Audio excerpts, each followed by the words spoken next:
Assalamualaikum warahmatullahi wabarakatuh. Perkenalkan, nama saya Eva Viananda Permatasari, NPM 1910301063. Di sini saya akan menjelaskan materi psikolinguistik, terutama pada bab tindak ujaran. Nah, tindak ujaran merupakan komprehensi tahap kedua dari yang pertama, tahap komprehensi memahami suatu ujaran, dan tahap yang kedua yaitu melaksanakan tindakan ujaran. Nah, tahap tindakan ujaran ini merupakan tahap setelah kita memahami suatu ujaran. Bila di tahap pertama memahami suatu ujaran itu kita belum berarti harus melakukan suatu tindak ujaran, karena pada umumnya kita hanya memahaminya saja. Seperti dari suatu peristiwa belaka ini. Contohnya, para supporter sepak bola telah hadir di pertandingan. Nah, dalam hal ini kita belum tentu harus melaksanakan tindak ujaran tersebut, karena kita tidak diwajibkan untuk melaksanakannya. Kita boleh melaksanakan atau tidak, itu terserah dengan diri kita. Kemudian yang kedua, melaksanakan tindak ujaran, yaitu bahwa kita harus melaksanakan tindakan ujaran tersebut, karena hal itu adalah wajib. Contohnya, tolong ambilkan buku itu. Jadi kita diharuskan untuk melaksanakan tindak ujaran tersebut. Artinya kita harus mengambilkan buku tersebut. Nah, dalam suatu ujaran itu dibagi menjadi 3 unsur. Yang pertama ada unsur tindak ujaran atau speech act. Dan yang kedua ada unsur muatan proposisi atau propositional content. Dan yang ketiga ada muatan tematik, yaitu thematic content. Suatu tindak ujaran ini dibagi menjadi 5. Yang pertama ada representatif atau asertif. Nah, representatif atau asertif ini merupakan kegiatan berujar ketika seseorang menyatakan sesuatu dan dirinya itu terikat oleh sesuatu yang benar-benar terjadi atau sesuai dengan kenyataan. Contohnya, kegiatan belajar mengajar masih diberlakukan secara online lantaran adanya pandemi COVID-19. Hal ini tentu sesuai dengan kenyataan dan benar-benar terjadi. Kemudian jenis yang kedua itu ada jenis direktif, di mana sang pembicara itu memiliki tujuan bahwa sang pendengar itu harus melakukan suatu tindakan atau menyuruh sang pendengar itu melakukan sesuatu. Sebagai contohnya, tolong ambilkan buku itu. Maka kita sebagai pendengar harus mengambilkannya, karena sang pembicara menginginkan bahwa kita itu melakukan sesuatu.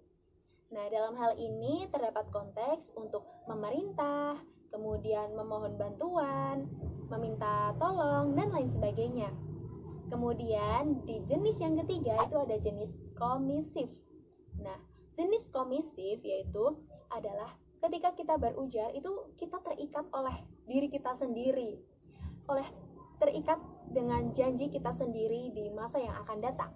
Contohnya, aku berjanji besok akan mentraktir kamu ketika kita bertemu untuk berbuka puasa. Nah, dalam hal ini terdapat konteks yaitu berjanji, bersumpah, bertekad, ataupun nazar. Nah, kemudian pada jenis yang keempat yaitu ada ekspresif, di mana ekspresif ini sang pengujar itu tentang perasaan ya. Intinya ujaran ini itu tentang perasaan dan memahami psikologis dari seseorang. Sebagai contohnya, aku turut berduka cita atas meninggalnya kakakmu. Nah, jadi ekspresif ini adalah mengekspresikan perasaan kita terhadap psikologis dari seseorang. Seperti dalam konteks ucapan terima kasih, kemudian ucapan selamat, merasakan bahagia, kecewa, sakit hati, dan lain sebagainya. Kemudian di jenis yang kelima, jenis terakhir, ini ada jenis deklaratif. Nah, jenis deklaratif yaitu terikat oleh 2 syarat. Nah, 2 syarat ini yang pertama yaitu harus memiliki wewenang. Dan yang kedua itu ujaran itu harus sesuai dengan waktu ataupun tempat di mana kita berujar. Sebagai contoh, saya akan menghukum kamu selama 15 tahun penjara. Nah, dalam hal ini itu konteksnya dilakukan oleh sang hakim ya ketika berujar, dan itu terdapat di pengadilan. Jadi ujaran deklaratif ini berlaku.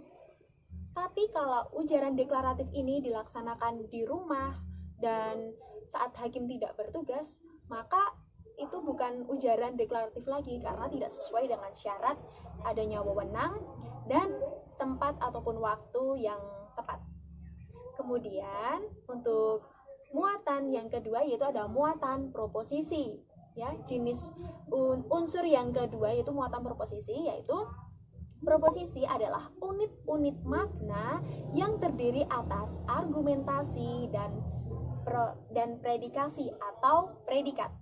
Nah, argumentasi ini disusun oleh dua unsur, yaitu unsur sebelum predikat dan unsur setelah predikat.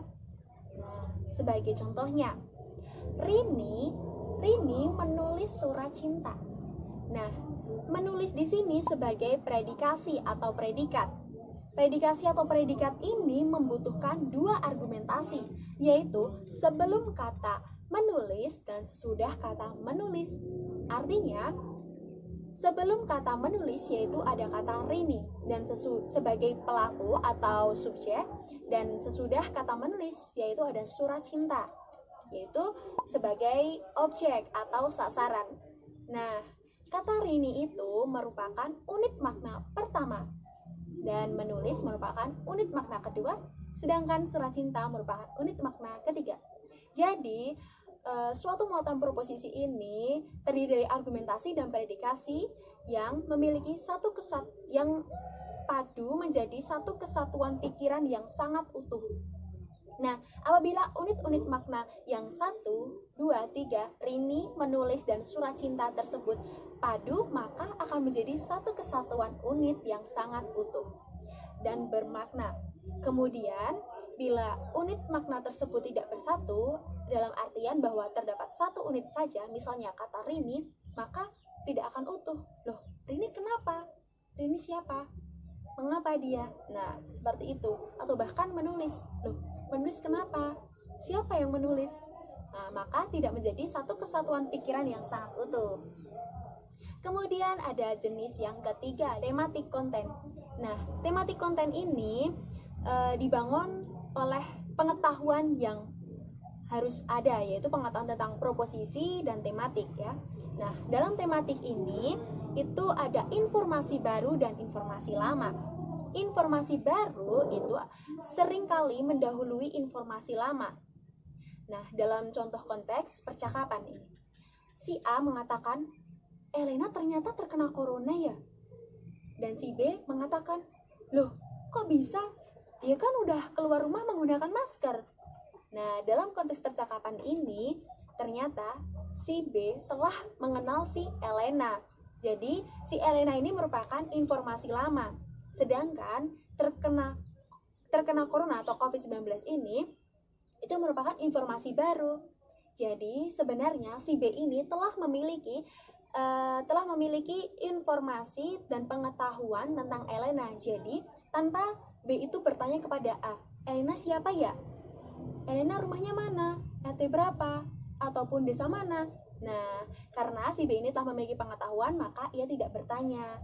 Sehingga ini bisa dinamakan sebagai muatan tematik karena ia telah memiliki informasi lama. Dan informasi barunya itu tadi, ternyata terkena COVID, sehingga si B bertanya, loh kok bisa? Dia kan udah keluar rumah menggunakan masker. Nah, seperti itu. Jadi kiranya itu saja yang bisa saya sampaikan mengenai pelaksanaan tindak ujar. Apabila ada tutur kata yang kurang berkenan, saya mohon maaf. Wabillahi taufiq wal hidayah. Wassalamualaikum warahmatullahi wabarakatuh. Terima kasih.